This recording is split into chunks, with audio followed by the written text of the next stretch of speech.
Hey there, and welcome back to video 2 in our Drawing with Bic series. In this episode, we'll be talking about research and materials. We won't be covering materials in terms of going over what you need or what's recommended to have on hand to do the exercises later on. We'll touch on the next video. In this one here, we're just going to be talking a little bit of art theory and really just scratching the surface of some of the history involved with the materials that we'll be using.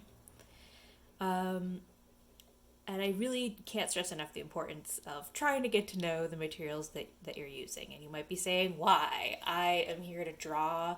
I'm not necessarily here to do any type of academic work. And I can empathize with that. I personally love I love the research aspect of art making. But that might not be for you, and that's totally okay. But if you can bear with me, I appreciate it. And for those of you who enjoy it, welcome. So why? Why are we doing this research?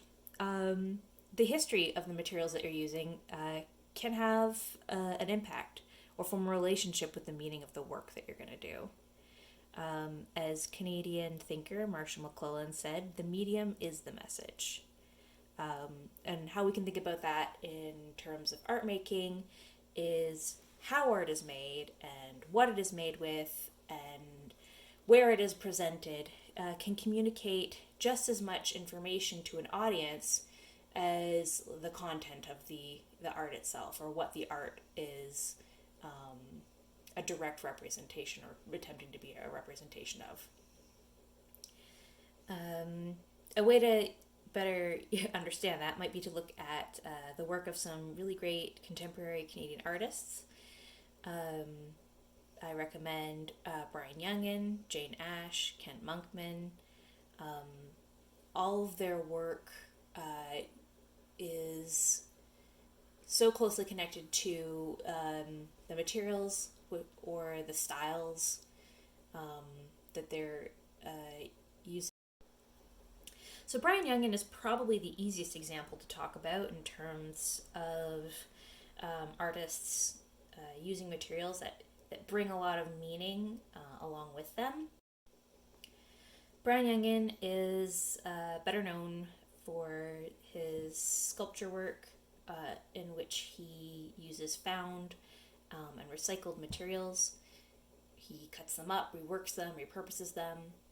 He has some better known sculptures that he's been making since the early 2000s on, I believe, in which he's used Air Jordans, which he's cut apart and reformed, restitched. So when you think about the Air Jordan is such a powerful cultural symbol with, it's a history that's tied not only to athleticism and strength and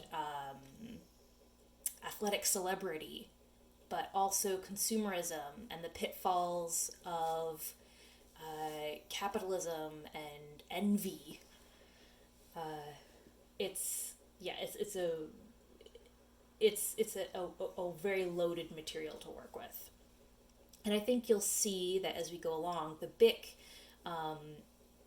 though perhaps not as cool of an object or as coveted of an object as the Air Jordan, also brings with it some interesting cultural baggage. So yes, back to the Bic. The company itself, which I was surprised to find out, was actually founded in 1945 in France. So it's a French company. And the Bic crystal itself, these pens, the crystal, was launched in, oh my goodness. So yes, 1950s plastic. It's actually, it's interesting that they were brought onto the market right at the time, at the dawn of the era of plastic in North America. It's really in the 1950s, 1960s, you saw this huge proliferation of plastic products. And the Bic itself was designed as an alternative, a replacement to the fountain pen, which was considered, or at least it was marketed, that the fountain pen was messier, less convenient because of, either ink cartridges or actually having to, dip into ink. And so it's all self-contained. And also relatively much cheaper.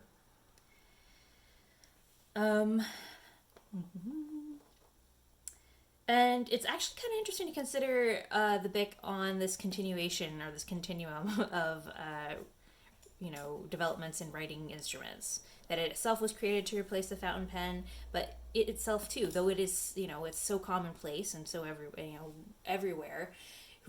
It may or may not become less popular as we drift away from handwritten materials to more digital ones. To think that this is that the Bic pen could be the Polaroid photo to the digital camera. The design itself is made to emulate the six-sided traditional lead pencil or graphite pencil. And it is considered so ubiquitous, so archetypal, such an intrinsic part of our pop culture that it has been included in the permanent collection of the Museum of Modern Art. So I'm not the only one with a weird fascination with the Bic. In fact, there is an entire very niche subgenre of Bic art where people do spirographs or crazy hyperrealism. I am not capable of either of those, but there are some interesting examples to look at, and also to admire, marvel at for their own right. So yeah, I think that about wraps up our look into the history of the Bic itself. There's so much more we could talk to in terms of whether the surfaces that we're using, or the fact that that we're communicating through a digital medium. This is all coming through the lens of Instagram or YouTube or wherever this ends up. But I think that's all that I'll laden you with for now. I will come back to some of these ideas, some of the things that we talked about, as I get started in video 5, doing some freeform sketching. You'll see how I come back to this research, come back to these ideas, and how they might act as a bit of a springboard or a starting point. So that's it. You made it. Thank you so much for listening through the research aspect of this drawing project. And I look forward to seeing you in video 4, where we'll be going over some setup, and it will be the last of our talky episodes. Yeah, you take care. Bye-bye. This series is brought to you by Create to Learn, a project by Taking It Global in partnership with Imaginative.